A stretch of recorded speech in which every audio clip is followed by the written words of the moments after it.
авылы клубы сәхнәсендә Саба районы үжешчәннәре. Алар Питрәч районына үзләренең иң әйбәт номерларын алып килгәннәр.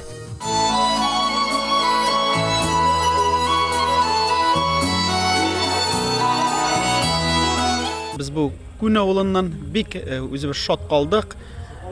Барлык җитәкчеләр, халык мөлаим йөз белән каршы алдылар. Халык күп килгән һәм шушындый безгә инде фикер килде. Бу концертлар кирәк икән.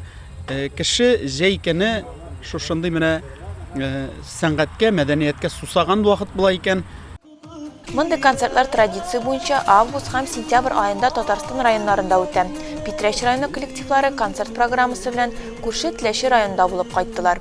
Именно такие встречи нам нужны, потому что мы обмениваемся своим опытом.